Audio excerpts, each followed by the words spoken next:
এই যে এইটা তোমার বার্থডে গিফট। থ্যাংক ইউ দুলা ভাই।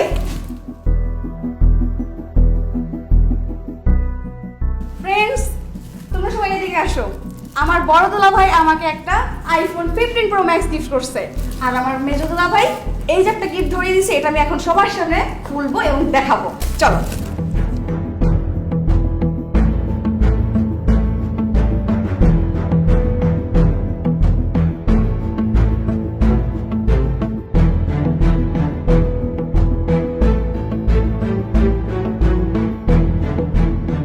ছি দুলা ভাই, আপনি এত গিফটটা!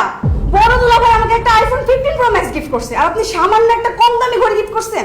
কিছু মনে করো না তানিয়া, তোমার মেজো বোনের জামাই যেরকম ছোট লোক, তার মন মানসিকতা এরকম ছোট্ট, বুঝছো? নয়তো শালীর জন্মদিনে এই 150 টাকা দামের একটা ঘড়ি উপহার দেয়। দুলা ভাই, ঘড়িটার দাম 150 টাকা না, 2000 টাকা। আর রাখো তোমার 2000 টাকা। আমি আমার শালীরে 2 লক্ষ টাকা দিয়ে একটা আইফোন গিফট করছি, আর তুমি সামান্য 50,000 টাকা দিয়ে একটা গিফট করতে পারলা না? তুমিও যে কি বলো না, সোনিয়া জামাই কি জীবনে একসাথে 50,000 টাকা দেখছে যে 50,000 টাকা গিফট দিবে? আপা, গিফট তো গিফটই, সেটার দাম 50,000 হইলেই কি 50 টাকা হইলেই কি, মানুষ ভালোবেসে গিফট দিলে সেটা গ্রহণ করতে হয়। তাই বলে কি দুলা ভাই আপনি আমাকে এত কম দামে একটা ঘড়ি গিফট করবেন? আমার ফ্রেন্ডের সামনে তো আপনি আমাকে অপমান করলেন। তানিয়া চুপ কর। আমি তখনই বলছিলাম এই ছোট লোকরে বিয়া করিস না, আমার কথা তো তখন শোনস নাই। এখন দেখলি তো তার মন মানসিকতা কত ছোট। এই স্বামীর এলে তুই যেখানে যাবি ওইখানে তুই অপমান হবি। দেখ, একটা অনুষ্ঠানে আসছে, তাও দেখ পুরান জামা কাপড় গায়ে দিয়ে আসছে, এরপর দেখ শরীর থেকে আসতেছে ঘামের বৃষ্টি গন্ধ। আব্বা, আমার শরীর থেকে তো ঘামের গন্ধ আসবেই, কারণ আমি সারাদিন যে অমানসিক পরিশ্রম করে আসছি, আর এই শরীরের ঘাম ফালাই দেখেই মাস গেলে কোম্পানি আমার টাকা দেয়, সেই টাকা দিয়ে আমি আমার ঘরে খাবার কিনে নিয়ে যাই। এই যে আমার ঘরে যে আপনার মায়ের যে খাবারটা খায়, সেইটা আমার এই ঘাম জড়ানো টাকা দিয়েই। আমার শরীর থেকে তো ঘাম জড়ানোর গন্ধ আসতেছে, কিন্তু আব্বা আমি তো এখানে একটা অন্য গন্ধ পাইতাছি, অহংকারের গন্ধ, হিংসার গন্ধ, আত্ম অহমিকার গন্ধ। সি আব্বা, সি। চুপ করো! কত বড় সাহস তুমি আমার আব্বাকে জ্ঞান দিতেছো? ছোট লোক ফকিন্নির বাচ্চা কোথাকার! আমার বোনের জন্মদিনে সস্তা একটা ঘড়ি নিয়ে নাচতে নাচতে চলে আসছো। তোমার কি বুদ্ধি নাই, বিবেক নাই? হ্যাঁ, ছোটবেলা থেকে কি তোমার বাপ মা তোমাকে শিখা নাই কোথায় গেলে কি নিয়ে যেতে হয়? এতগুলো মানুষের সামনে তুমি আমাকে ছোট করছো, আমার বাপের সামনে আমাকে ছোট করছো, আমার দুলাভাইয়ের সামনে আমাকে ছোট করছো। তোমাকে বিয়ে করে আমি আমার জীবনটা নষ্ট করে ফেলছি জানিস? তুমি আমার বোন দুলাভাই বাবার সামনে আমাকে একদম ছোট করে ফেলছো। তুমি আমার বোনের জন্মদিনে থাকার কোনো যোগ্যতাই রাখো না। যাও, বাইরে গিয়ে দাঁড়ায় থাকো। আরে তোমার এই সস্তা ঘুরে তুমিই পড়ো। যাও যাও।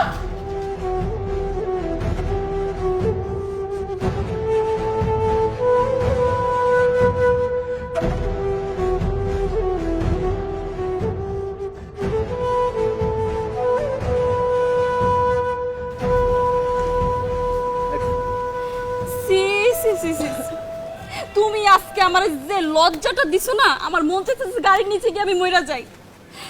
ওখানে আমার দুলাভাই ছিল, আমার বোন ছিল, আমার 14 গোষ্ঠী ছিল, সবার সামনে তুমি আমার মাথাটা একদম নিচু করে দিছো। আমি তোমার শেষবারের মতো বলতেছি, তুমি নিজের চলাফেরা ঠিক করো আর ইনকাম সোর্সটা একটু বাড়াও, না হলে আমি কিন্তু তোমার সাথে থাকবো না। থামো না, লোকজন আছে রাস্তাঘাটে, যে রিক্সাওয়ালা চাচা শুনতেছে, বাদ দাও না। আর রাখো তোমার রিক্সাওয়ালা শুনতেছে, এটা খুব গায়ে লাগলো। আর ওইদিকে যে আমার 14 গোষ্ঠী সবারে জানাই দিছো তুমি একটা ফকিন্নি মার্কে একটা ঘড়ি নিয়ে গেছো আমার বোনের জন্য, ওইটা কিছু না? আচ্ছা ঠিক আছে, আমার ভুল হয়েছে, আমি মাপ চাই। আমার এই কম দামি গিফট নিয়ে যাওয়া ঠিক হয় নাই, ভবিষ্যতে আমি দামি গিফট নিয়ে যাবো। থামো। ভবিষ্যতে কি নিবা আমার জানা হয়ে গেছে। আমার দুলাভাইকে আমি কিভাবে মুখ দেখাবো?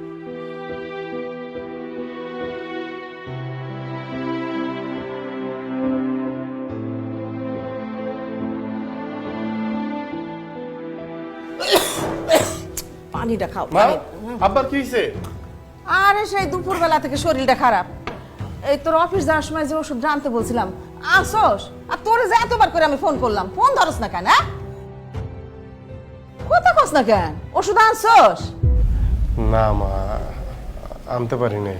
কি তুই ওষুধ আনস নাই? আরে ওই ওষুধ খাই নাই দেখে তো তোর বাপের শরীরটা খারাপ। ওষুধ আনস নাই কেন? মা ওষুধ কিনতে যে টাকাটা লাগবো ওই টাকাটা জোগাড় করতে পারি নাই। ওষুধ কেনার টাকা জোগাড় করা পারস নাই বুঝলাম, তা এতক্ষণ কই আসিলি? হ্যাঁ, জামাই বউ দুজনে এত রাতে কোথেকে আইলি? আবার ওই যে সোনিয়ার ছোট বোন আছে না তানিয়া, ওর জন্মদিন আছিল, ওইখানে গেছিলাম। শালির জন্মদিন পালন করবার গেছিলি? নিশ্চয় খালি হাতে যাস নাই, দামি উপহার নিয়ে তারপরে শালির জন্মদিন পালন করে আসলি। ভালো, বাপের ওষুধ কেনার টাকা তোর পকেটে থাকে না, শালির জন্মদিনের উপহার কেনার টাকা তোর পকেটে ঠিকই থাকে। বাবারে, বিয়া করছ, বউ পাইছ, শ্বশুর পাইছ, শাশুড়ি পাইছ, আমাকে দিয়ে আর কি দরকার? হ্যাঁ, বউ শ্বশুর শাশুড়ি সবই তোর আপন, আমরাই তোর পর। না আব্বা, না আব্বা, না আব্বা, এই কথা কইও না। এই কথা কইলে আমার কষ্টের আর সীমা থাকবো না আব্বা। এই দুনিয়ায় তো তোমরাই আমার সবচেয়ে আপনজন। আমি তানিয়ার লেগে একটা ঘড়ি কিনা নিয়ে গেছিলাম, ছোট মানুষ তো খালি হাতে গেলে কষ্ট পাইতো। শালির কষ্টটা দেখলি, অথচ বাপ ওষুধ না খায় যে কষ্ট পাইতাছে, এটা তো চোখে পড়লো না? আনিসের বাপ, তুমি ঠিকই বলছো, আমাগো আনিস আর আমাগো নাই, পর হয়ে গেছে।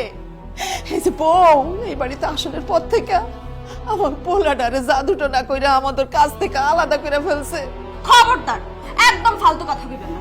আপনার ছেলে কি লাখ লাখ কোটি কোটি টাকা ইনকাম করে যে তার টাকার লোভে তাকে আমি জাদু মন্ত্র করে একদম আলাদা করে ফেলবো?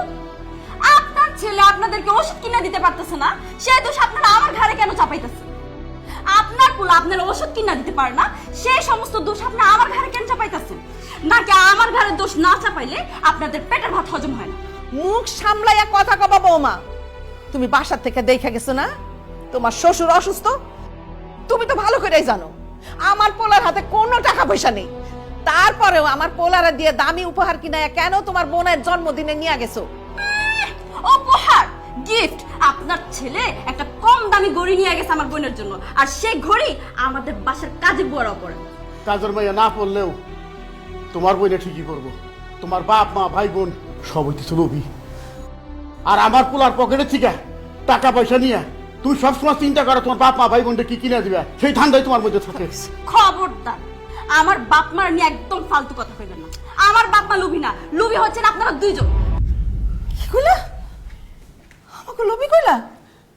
হানিস, তোর সামনে তোর বউ আমাকে এত বড় কথা কইলো, আমাকে লোভী কইলো, তুই কোনো কথা কইলি না? তোর বউরে তুই এত ভয় পাস? সি সি সি বাবা, সি, তুই যে আমার পোলা, এই কথা ভাবতেই আমার লজ্জা লাগতেছে। আমার নিজের তো একটা মেয়ে আছে, তাই না? সেও তো কষ্ট করে সংসার করতেছে, কোনোদিন কোনো কিছু নিয়ে বোনরে তুই দেখতে গেছস? হ্যাঁ, আর শালির জন্য ঠিকই তুই দামি ঘড়ি কিনা জন্মদিন পালন করতে গেছস। আমরা সহ্য করলে কিন্তু আল্লাহ সহ্য করবো না বাবা, এটা আমি কইলাম। মা মা আর কইও না, আর কইও না মা। আমিও তো একটা মানুষ মা, আমি না মা আর পারতাছি না মা। তো আমি কালকে সকালে আব্বার ওষুধ যেমনে পারি আমি আইনা দিব মা। মা আশা তোমার মাইয়া, আশা আমার কেউ না মা, আশা তো আমার বোন। আমার কি মন চায় না আমার বোনটা আমি দেখি, তারপর আমি তোমার কথা দিতে কালকে আশারে দেখতে যাবো। তোমাকে বউয়ের কথা কিছু মনে করে না মা, মা সব দোষ আমার গো মা, সব দোষ আমার।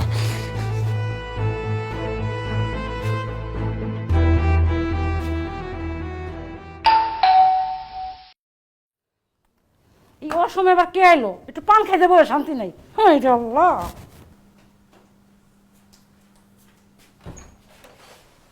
আসসালামু আলাইকুম মাউই, কেমন আছেন? ওয়ালাইকুম সালাম, ভালো আছি। যাও বসো।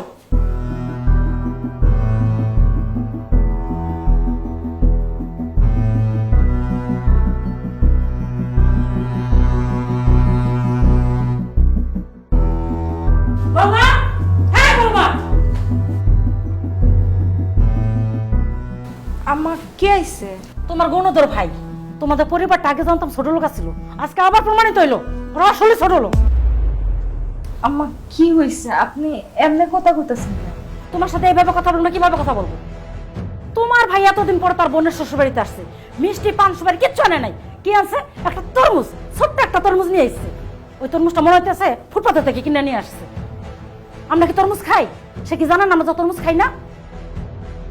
সে জানে না তোমার শ্বশুর আমি পান খাই? কেন আসার সময় একবার পান নিয়ে আসতে পারলো না? কিনে আসছে একটা ছোট্ট তরমুজ। আমার পোলা তো তোমাদের বাড়িতে যায়, সে তো মিষ্টি পান সুপারি ফল ফুল সবকিছু নিয়ে যায়। সেগুলো দেখতেও তো শেখা দরকার। যত সব ছোট লোকের সাথে আত্মীয়তা করছি, যাও দেখো যায় তোমার ভাই কি খাইবে।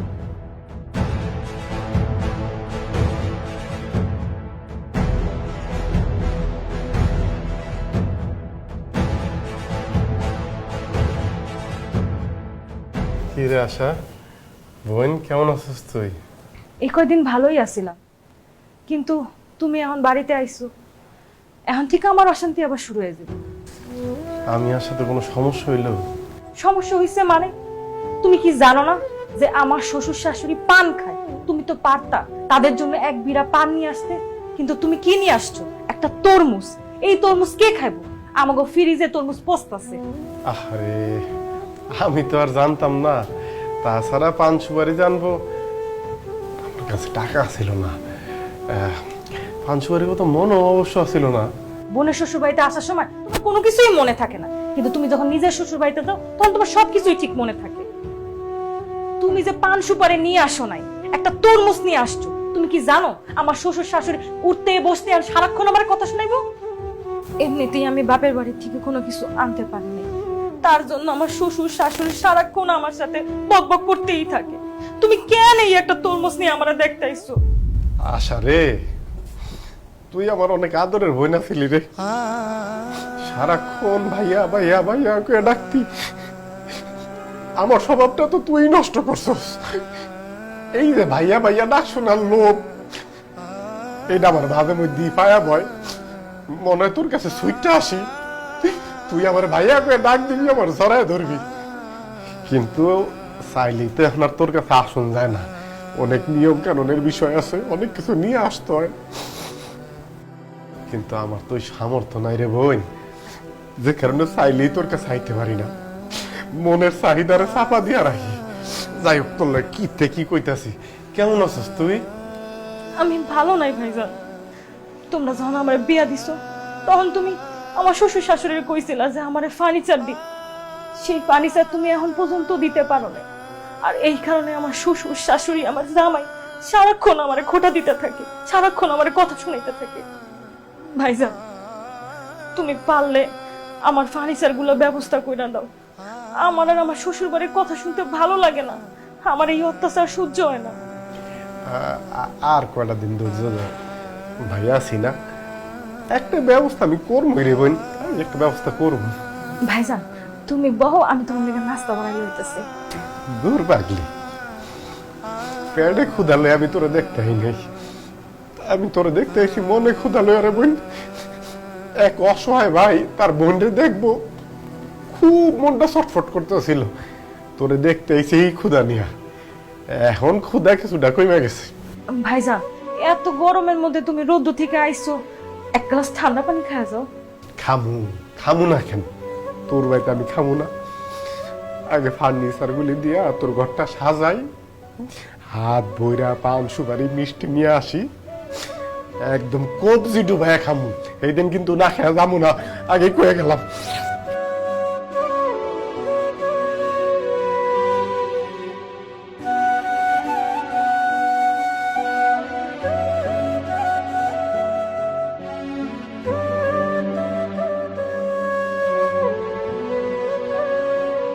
আরে আমি যদি ভুল না করে থাকি তাহলে তুই আনিস, তাই না? হ্যাঁ আমি তো আনিস, কিন্তু আপনাকে তো ঠিক চিনতে পারলাম না। আরে আমার চিনতে পারি না মানে কেন? আমি তোর বন্ধু, তোর ক্লাসমেট ফারুক।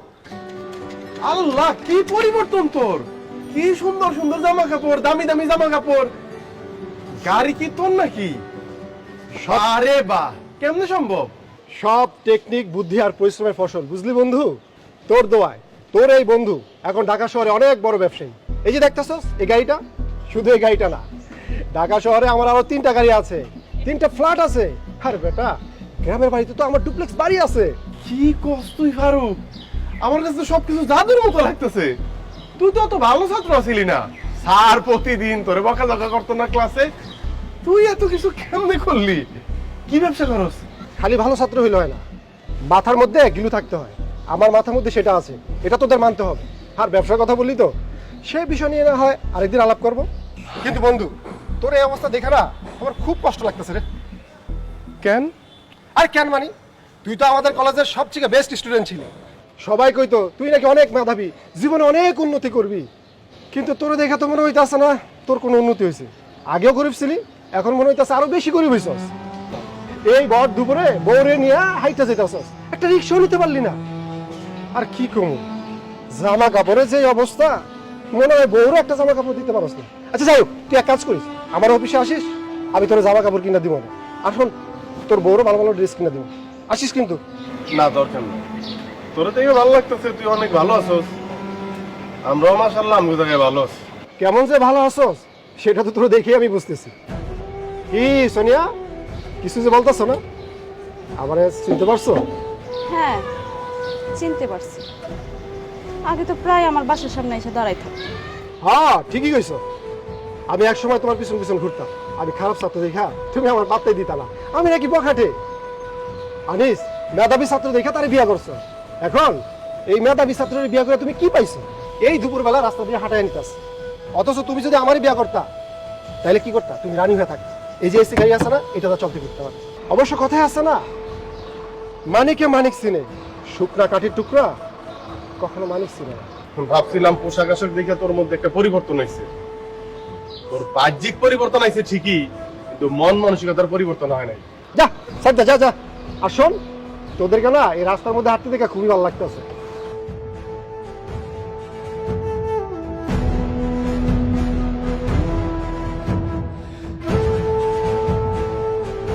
দেখছো, আজকে আবার প্রমাণ হয়ে গেল আমি যে তোমাকে বিয়ে করে ভুল করছি। যে ছেলে দিন রাত 24 ঘন্টা আমার পিছনে ঘুরঘুর ঘুরঘুর ঘুরঘুর করতে থাকতো, যে ছেলেকে আমি পাত্তাই দিতাম না, সে ছেলে আজকে ঢাকা শহরে গাড়ি নিয়ে ঘুরতেছে। তারই তো টাকা পয়সা হয়ে গেছে, তার ঢাকা শহরে 3-3টা বাড়ি আছে। ইস, মনে যে আমি তোমার সাথে প্রেম করতে গেলাম, আজকে যদি আমি তাকে বিয়ে করতাম, তাহলে তার গাড়ি নিয়ে আমি ঢাকা শহরে ঘুরতে পারবো। সোনিয়া, ফারুকের বিষয়ে অনেক তথ্যই আমার কাছে আছে। ওর যত ইনকাম আছে সব 2 নম্বরই উপায়ে মানুষের হক মাইরা। আমি চাইলেই তো 2 নম্বরই পথে ইনকাম করতে পারি না সোনিয়া, মানুষের হক মারতে পারি না, আমার বিবেক বাধা দেয়। চুপ করো, যেভাবেই হোক টাকা পয়সাতে বানাইছে, তোমার মতো ধুইকা ধুইকা তার জীবন চালাইতে হইতেছে।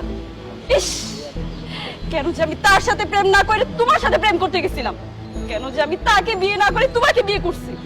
আমার তো এখন নিজের উপর আফসোস হচ্ছে, নিজের হাতে নিজের জীবনটা আমি নষ্ট করে ফেলছি। ধ্যাৎ, ভালো লাগে না।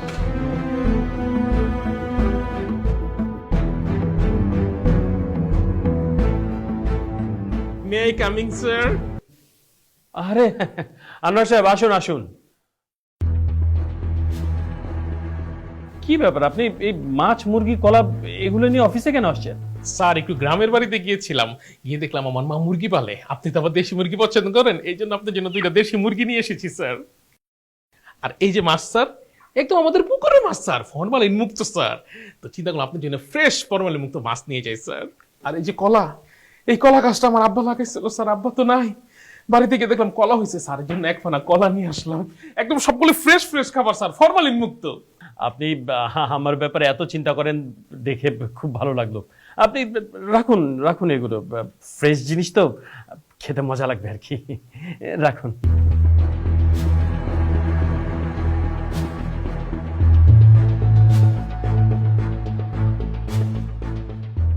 থ্যাংক ইউ স্যার, আপনি এগুলো রেখেছেন, আমি ধন্য হয়ে গেলাম স্যার। আচ্ছা স্যার, আনিস সাহেব কি এবার প্রমোশন পাচ্ছে? হ্যাঁ, আনিস সাহেব এবছরই প্রমোশন পাচ্ছেন। উনি তো খুব ভালো একজন এমপ্লয়ি, খুবই কর্মঠ এবং খুবই সৎ। তাই কোম্পানি সিদ্ধান্ত নিয়েছে ওনাকে এই বছর প্রমোশন দিবে। স্যার, আমার না একটা প্রমোশনের খুব দরকার, প্লিজ আমার প্রমোশনের ব্যাপারটা একটু দেখেন। কোম্পানি তো এই বছর একজনকে প্রমোশন দিবে। এই বছর আনিস সাহেব পাক, আপনারা সামনের বছর দেখব। স্যার, এই বছরের সে একদিন কি আমি হতে পারি না? না মানে আনিস সাহেবের জায়গায় যদি প্রমোশনটা আমাকে দেন, আপনার জন্য স্পেশাল গিফট আছে স্যার।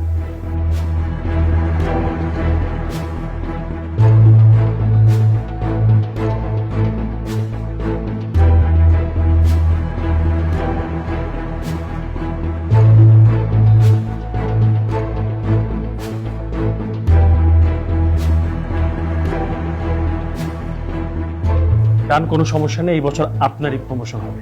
আলী সাহেবের প্রমোশন নেক্সট ইয়ার দেখবো। স্যার আপনি শুধু আনিস সাহেবকে একটু ডেকে বলে দেন যে মানে প্রমোশনটা আমার হচ্ছে না। হ্যাঁ হ্যাঁ, আমি এখনই ডেকে বলে দিচ্ছি। আলী সাহেবকে পাঠাবো।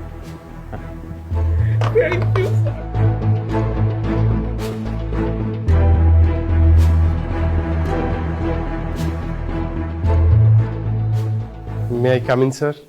হ্যাঁ আনী সাহেব আসুন। দেখুন, আপনাকে একটা সংবাদ দেওয়ার জন্য এখানে ডেকে পাঠিয়েছি। আপনার জন্য একটা ব্যাড নিউজ আছে। আপনার সামনের মাসে যে প্রমোশনটা হওয়ার কথা ছিল সেই প্রমোশনটা এই মাসে আর হচ্ছে না। স্যার আমার প্রমোশনটা হচ্ছে না কেন স্যার? কারণ কোম্পানি আপনার সাথে বেটার একজন পারফর্মারকে পেয়েছে, কোম্পানি তাকেই প্রমোশন দিবে। আর এই বেটার পারফর্মার হচ্ছে আনোয়ার সাহেব। আনোয়ার সাহেব আমার চেয়ে বেটার পারফর্মার? এত কথা বলছেন কেন? কোম্পানি একটা সিদ্ধান্ত নিয়েছে, সেই সিদ্ধান্ত আপনাকে মেনে নিতে হবে। আপনার যে ব্যাপারটা প্রমোশনে, সেটা আমরা সামনের বছর বিবেচনা করব, এই তো, আর তো কিছু না। কিন্তু আনোয়ার সাহেব আমার চেয়ে- আনিস সাহেব, আপনি বেশি কথা বলতেছেন। যান তো, আপনি আপনার কাজ করুন। বলেছি তো আপনার প্রমোশন নেক্সট ইয়ারে দেখবো। যান, কাজ করুন, যান।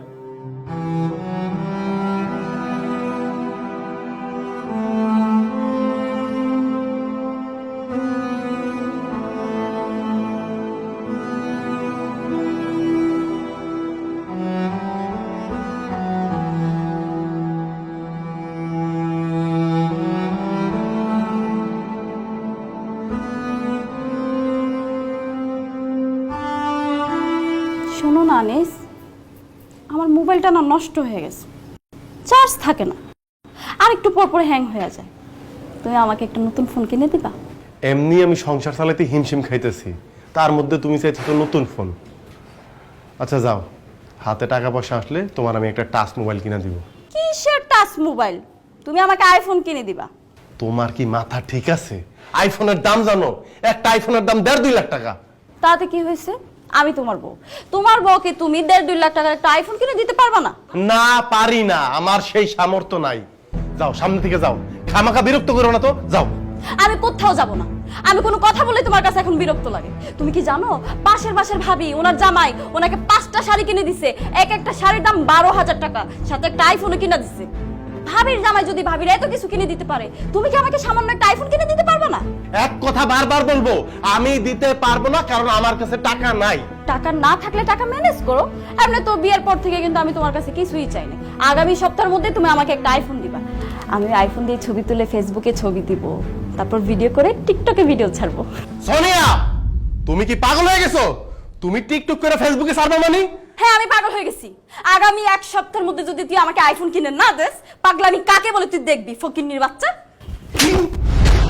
এত বড় সাহস তোমার? তুমি আমারে বলো ফকিন্নির বাচ্চা? এই তুমি জানতা না আমি যে ফকিন্নির বাচ্চা? তাহলে ফকিন্নির বাচ্চার বিয়ে করছো কেন? তোমার যদি এত চাহিদা থাকে, তুমি সেটা আমার বিয়ের আগে বলতা, আমি অন্য সিদ্ধান্ত নিতাম। তোর এত বড় সাহস, তুই আমার গায়ে হাত তুলছস? আমি আজকে তোর সংসারের সবকিছু ভাঙিয়ে ফেলবো, সবকিছু ভাঙিয়ে। সোনিয়া, সোনিয়া, বাড়াবাড়ি হইতেছে কিন্তু, করে দিলাম। সোনিয়া, এই কি ব্যাপার বৌমা? এই তুমি কি শুরু করছো? বোমা, তুমি কি পাগল হয়ে গেছো নাকি? এই জিনিসপত্র ভাঙচুর করতেছো? এই জিনিসপত্র কি তোমার বাপের বাড়িতে আছে নাকি যে জিনিসপত্র ভাঙতেছো তুমি? আপনার ছেলের কত বড় সাহস, সে আমার গায়ে হাত তুলছে। আমার কোনো আবদার, আমার কোনো শখ আহ্লাদ, কোনো কিছু সে পূরণ করতে পারে না। এই ফকির, তুই আমার গায়ে হাত তুলছিস না? আমি এক্ষুনি আমার আব্বা আর আমার বড় বোনকে ফোন দিয়া খবর দিতেছি, তারা এসে তোর খবর কেটে ছেড়ে দিবে। যা, এক্ষুনি বিচার দে। আর ভয় পাই না, খুব ভয় দেখাইছস। ফাজিলের ফাজিল কোথাকার। তোর আমি আগেই কইছিলাম, প্রেম প্রীতি করে বিয়ে শাদী করবার যাইস না। এখন ফলাফল পাইলি তো। এই বউ তোর সঙ্গে কি খারাপ ব্যবহার শুরু করছে, তোর মার সাথে আমার সাথে, আর তোর জিনিসপত্র ভাঙিয়ে চুরি কি করছে। এটা তো মেয়ে না, এটা তো কাল নাগিনি। তোর মায়ের আমার চোখ বুঝতে দে, ভালো করে বুঝবি। এই মেয়ে তোরে পাগল বানায়া রাস্তায় রাস্তায় ঘুরাইবো, মনে রাখিস। আবার ভয় দেখাইছে যে ভাই বোনে ফোন দিব, বোনের জামাইরে ফোন দিব। আসুক, দেখি কি করে। আর ভয় পাই না, অনেক সহ্য করছি, আর না।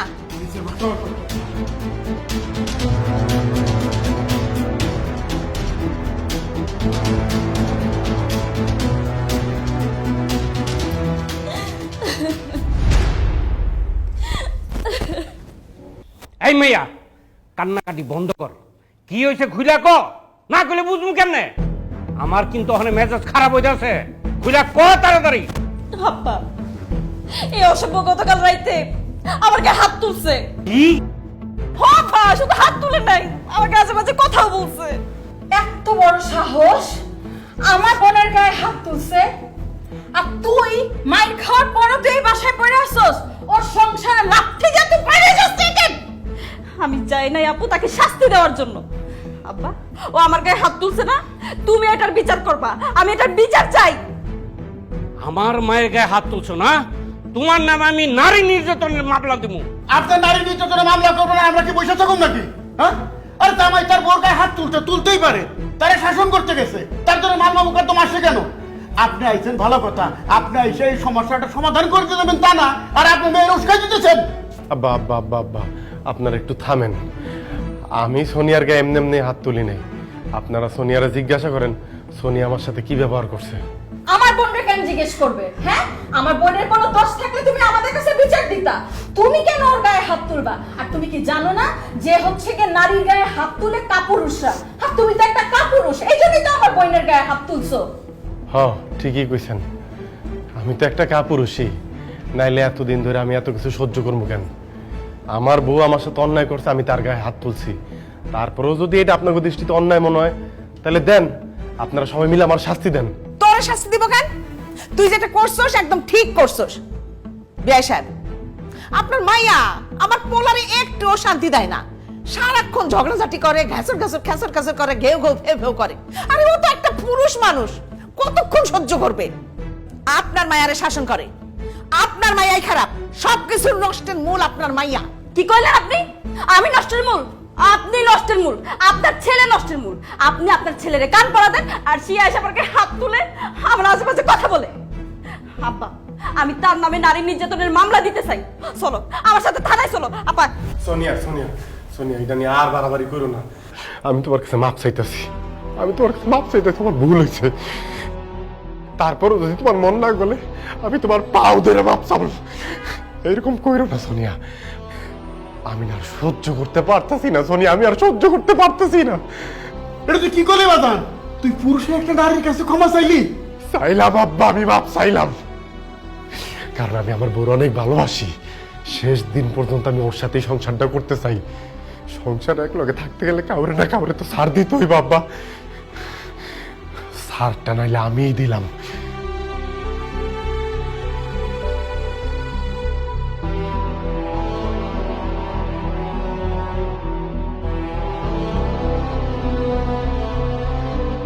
আনিস এইভাবে আর কতদিন বলো?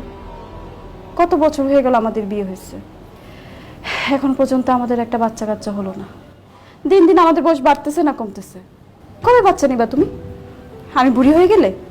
আরে সংসারে যারা আছে তাকে চাহিদাই তো পূরণ করতে পারতেছি না ঠিক মতো। এর মধ্যে আরেকটা নতুন মেহমান আসলে তার চাহিদা পূরণ করতে পারবো? তার মানে কি তুমি কি কোনোদিনও বাচ্চা কাচ্চা নিবা না? বাচ্চা কাচ্চা নিব না এটা তো বলি নাই। প্রত্যেকটা পুরুষের জীবনেই স্বপ্ন থাকে বাপ ডাক শোনার। আমারও সেই তীব্র আকাঙ্ক্ষা আছে, কিন্তু আমার অর্থনৈতিক যে অবস্থা, এই মুহূর্তে যদি বাড়িতে নতুন মেহমান আসে বাচ্চাটার তো সব চাহিদা আমি পূরণ করতে পারবো না। আমার অর্থনৈতিক অবস্থার একটু পরিবর্তন ঘটুক, ইনশাল্লাহ বাচ্চা কাচ্চা নিব। তুমি যে সৎভাবে চলো, সদা সত্য কথা বলো, এই যুগে এত সৎ থেকে নিজের অবস্থান জীবনও পরিবর্তন করতে পারবা না। শুনো, নিজের অবস্থান পরিবর্তন করার জন্য একটু অসৎ হও, একটু মিথ্যা কথা বলো, একটু চিটারি বাটপারি করো, তাইলেই না তোমার অবস্থান পরিবর্তন হবে, তুমি অনেক বড় হতে পারবা। মানে বুঝো না? ওই যে পাশের বাসার ভাবি, সে আমাকে বলছে তার জামাই মাসে বেতন পায় মাত্র 25,000 টাকা, আর ঘুষ পায় 2 থেকে 3 লাখ টাকা। আমি বলি কি আনিস, তুমি ঘুষ নেওয়া শুরু করে দাও, তাইলে তোমার ইনকাম বাড়বে, আমাদের অবস্থানও পরিবর্তন হবে। সোনিয়া, তুমি আমাকে ঘুষ খাইতে বলতেছো? আমি খাবো ঘুষ? এত অবাক হওয়ার তো কিছু নাই, এই যুগে কেউ সাধু না, বুঝছো? সবাই 2 নাম্বারই কাজ করে বড় লোক হইতেছে।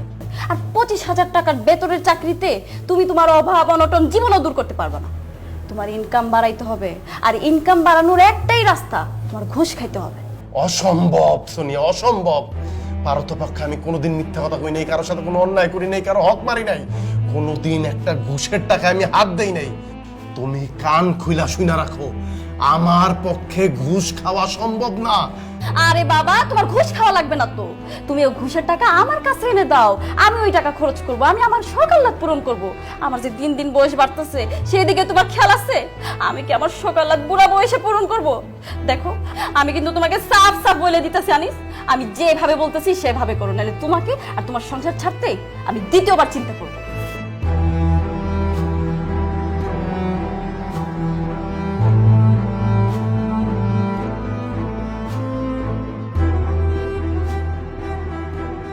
আনিস ভাই, আমার চাকরির কি ব্যবস্থা করলেন? ভাই আমার চাকরিটা লাগবো ভাই, আমার চাকরিটা না হইলে আমার গার্লফ্রেন্ডে ওর আব্বা অন্য জায়গায় বিয়ে দিয়ে দেবো। আপনি চাকরিটার একটু ব্যবস্থা করেন।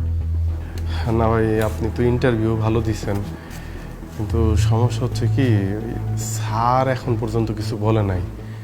স্যারের অন্য কোনো ক্যান্ডিডেট আছে কিনা সেটাও বুঝতে পারতেছি না। স্যার না বললে তো ভাই আপনারা নেওয়া যাইতেছে না।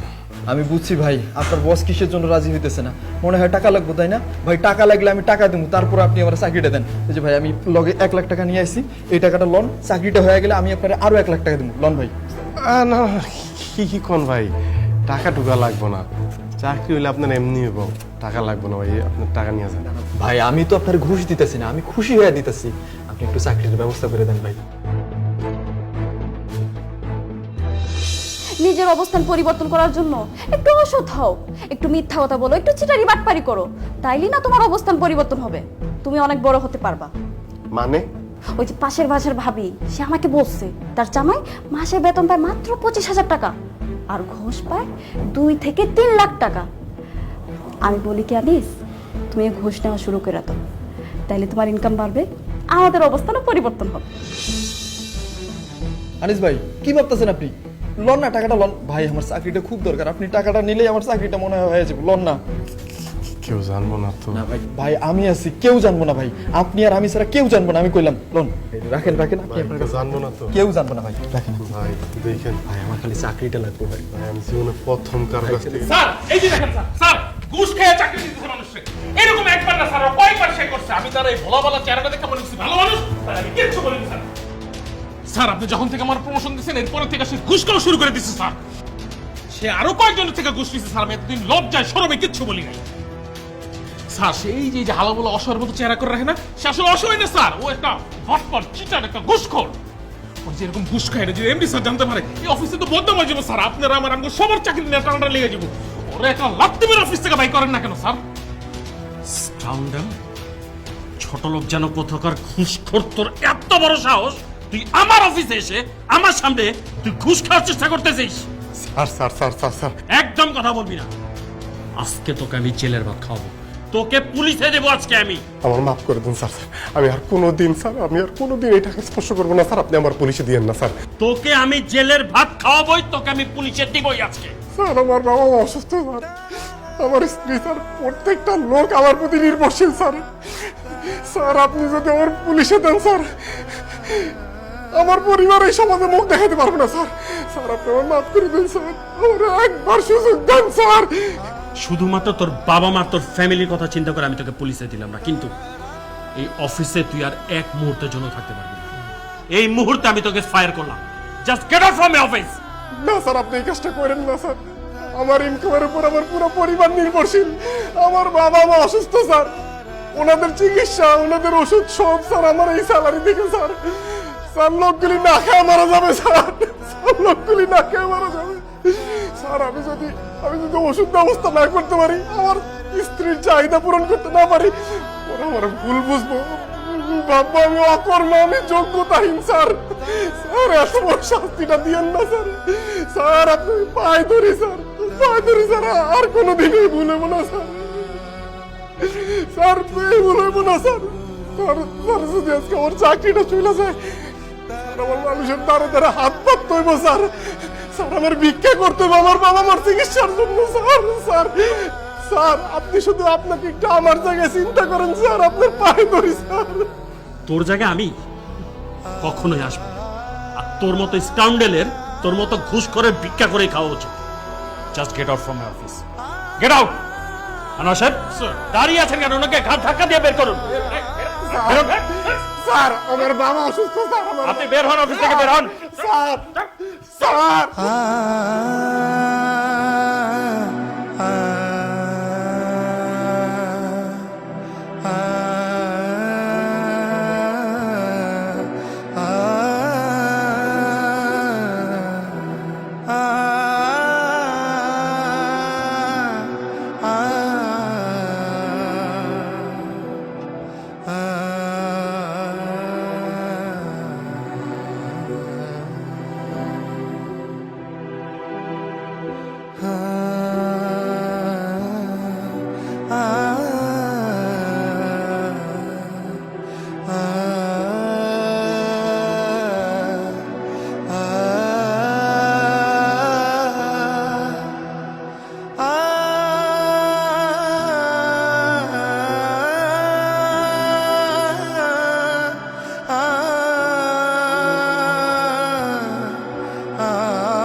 কত বালা বালা সম্বন্ধ হয়েছে চল দেখা আমার মতের বিরুদ্ধে গিয়া এই পোলার তুই বিয়া করছিস কইছস হ্যাঁ নাকি সবচেয়ে বেশি যোগ্য পুরুষ এখন কেমন যোগ্য পুরুষ প্রমাণ পাইছস? আব্বা আমার ভুল হয়ে গেছে, ভাবছিলাম ভালো স্টুডেন্ট, ভালো চাকরি করবে, তোমার মেয়েকে সুখে রাখবে, শান্তিতে রাখবে, কিন্তু এখন তো দেখি তার চাকরিই নাই। আমি ওর সংসার করতে পারবো না। তুমি আমাকে তোমার সাথে বাসায় নিয়ে চলো তো, কয়েকদিনের মধ্যে আমি তাকে ডিভোর্স লেটার পাঠাই। অনেক কিছু তো শুনলা, আরো কিছু শুনতে চাও? চল আমরা গ্রামের বাড়িতে চলে যাই। আমরা এমন কোনো সন্তান জন্ম দিই নাই যে বাবা মার দায়িত্ব নিব সারা জীবন। ঘুষ খাওয়ার অপরাধ তোমার কোনো চাকরি গেছে, লোক জানাজানি হয়ে গেলে মুখ ঢাইতে পারবো আমরা? এই তুই কেমন পুরুষ রে? তোর জন্ম দিকে আমরা পাপ করছি? না, তোমরা কেউ কোনো পাপ করো নাই। পুরুষ হয়ে জন্ম নেওয়াটাই আমার আজন্মের পাপ ছিল। তবে এই দেশে আমার মতো পাপীর সংখ্যা হাজারে হাজারে, লাখে লাখে। এরা সবাই মানব সন্তান হয়ে জন্মাইছে ঠিকই, কেউ পুরুষ হয়ে উঠতে পারে নাই। আর পুরুষ হয়ে না ওঠার যন্ত্রণা যে কত কঠিন, কত ভয়াবহ, প্রতিনিয়ত হারে হারে টের পাই। কারণ পুরুষের সাফল্যের ভাগ সবাই নিল, ব্যর্থতার ভাগ তো কেউ নিতে চায় না। কারণ সবাই মনে করে পুরুষ জন্মগ্রহণ করছে পরিবারের অন্যান্য সদস্যদের চাহিদা মেটানোর জন্য। অনেকে ভুলেই যায় পুরুষ নামক মানুষটার মধ্যেও একটা মন আছে, একটা হৃদয় আছে, হৃৎপিণ্ড নামক একটা বস্তু আছে। প্রিয়জনের কথার আঘাতে সেই হৃৎপিণ্ডটা না কাইপা ওঠে। ভুলা যাইবই না কেন কও? কারণ পুরুষ তো কখনো কারো প্রিয়জন হয়ে উঠতে পারে না। সব সময় পুরুষ প্রয়োজনই কাজে লাগে। জানো সোনিয়া, পুরুষ মানুষ সবসময় চোখ দিয়ে কান্না করে না, মুখ দিয়েও আর্তনাদ করে না। পুরুষের মন কান্দে, হৃদয় আর্তনাদ করে। পুরুষ আবার সেই আর্তনাদ বুকের মধ্যেই চাপ দিয়ে ধরে রাখে, যাতে প্রিয়জনরা না শুনতে পারে। যদি কষ্ট পায়, সদ্যভূমিষ্ঠ একটা বাচ্চা যেমন স্বভাব যত কারণে কান্না করে উঠে, একটা পুরুষ মানুষও সামর্থ্য না থাকার পরও শুধুমাত্র প্রিয়জনের মুখে হাসি ফুটাইব দেখা স্বভাব যত কারণে বইলা ফেলায় যে আরে এত চিন্তা করো কেন, আমি আছি না, একটা ব্যবস্থা হয়ে যাইব। কিন্তু এই ব্যবস্থা করতে যায় ওই পুরুষ মানুষের যে কত ধরনের অবস্থার মধ্যে দিয়ে যাইতে হয়, সেইটা কেবলমাত্র ওই পুরুষ মানুষটাই জানে। আমাগো সমাজে তো একটা কন্যা সন্তানের জায়গায় যদি একটা ছেলে সন্তান জন্মগ্রহণ করে, তাহলে পরিবারের মানুষ অনেক খুশি হয়। কারণ তারা জানে এই ছেলে সন্তান একদিন পুরুষ হয়ে উঠবো, তাকে সব চাহিদা পূরণ করব। ছেলে সন্তানটা জন্মগ্রহণ করলে ওই দিন থেকেই শুরু হয় চাওয়া পাওয়ার হিসাব। এই যে আমি আজকে চাকরিটা হারাইলাম, ঘুষ খাইলাম, বিশ্বাস করেন এই অন্যায়ের কথা আমি আমার জন্য হাঁটি নাই। এমন না যে আমি একটা নতুন শার্ট কিনবো, একটা নতুন প্যান্ট কিনবো, এক বেলা পেট বইরা ভালো মন্দ খামো। এই কারণে আমি ঘুষ নিতে চাই নাই। আমি ঘুষ নিছিলাম যদি তোমাকে মুখে একটু হাসি ফুটাইতে পারি, যদি তোমার চাহিদা পূরণ করতে পারি সোনিয়া। অন্তত দিন শেষে অমানবিক পরিশ্রম করার পর বাড়িতে আইসা তোমাকে হাসি মুখটা তো দেখতে পারবো। তোমরা তো আমার লাগে আর খারাপ ব্যবহার করবা না। আমি না পারি নাই, আমি ব্যর্থ হয়েছি। অনেক পুরুষ এরকম পারে না, না পাইরা তারা মৃত্যুর আলিঙ্গন করে, পরম শান্তিতে ঘুমায়, কেউ কেউ উন্মাদ হয়ে যায়। যাই হোক, একটা ব্যর্থ পুরুষের কথা আর কত শুনবা। আব্বা তোমাকে পায়ে ধরি আব্বা। সোনিয়া, তোমার কাছে আমার শেষ রিকোয়েস্ট, তোমরা এই বাড়ি ছেড়ে যাইও না। তোমরা কেন যাইবা? ব্যর্থ তো আমি, এই বাড়ি ছেড়ে আমি চলে যাইতেছি মৃত্যুর মিছিলে, অথবা পৃথিবীর উন্মাদ পাগলদের নামের তালিকায় কোন একদিন হয়তো আমার নামও যোগ হইব। হোক, তোমরা তো ভালো থাকবা। তোমরা ভালো থাকলো আমি পাগল উন্মাদ হয়ে ভালো থাকবো। আমারও তোমরা মাফ করে দিও। আল্লাহর দোহাই লাগে, তুমি আর কোনো শব্দ বইলো না। আমার ভুল হয়ে গেছে, তুমি আমার মাফ করে দেওয়া নিস। তুমি ছাড়া এই দুনিয়াতে আমার বসবাস অযোগ্য। আমার এই ছোট্ট রাজত্বের রাজা হয়ে থাকো, আমি তোমার রানী হয়ে থাকতেছি। আমি আজকে বুঝতে পারছি যে পরিবারের পুরুষের মুখে হাসি নাই, সে পরিবারের অন্য সদস্যও হাসতে পারে না। আমরা ভুলে গেছিলাম তুই একবার পর রক্ত মাংস করে তোর বাবা, আমি মা হইয়াও তোর বুঝতে পারি না বাবা, তুই আমার মাফ করে দিস, মাফ করে দিস বাবা। আব্বা, আব্বা খবরদার এই কথাটা করুন আব্বা। একটা পরিবারে যখন সব সদস্যরা ভালো থাকে, হাসি খুশি থাকে, শান্তিতে থাকে, যখন ওই পরিবারের প্রত্যেকটা মানুষ হাসতে থাকে, শুধু কান্না করে ওই পরিবারের পুরুষ সদস্যটা, ওর চোখ দিয়া অশ্রু বাইরায় আব্বা, তবে সেই অশ্রু কষ্টের অশ্রু না, ওইটা আনন্দের অশ্রু আব্বা, আনন্দের অশ্রু। ওই অশ্রু আল্লাহর কাছে শুকরিয়া আদায় করার অশ্রু আব্বা। তোমরা যদি হাসি থাকো, খুশি থাকো, আমার চেয়ে সুখী পৃথিবীতে কেউ থাকবো না আব্বা, কেউ থাকবো না। আব্বা, আব্বা কান্দেন না আব্বা, তোমরা কেউ কান্দো না। আমি তাহলে চলে যাবো। সবাই চোখ মুছো, চোখ মুছো তোমরা।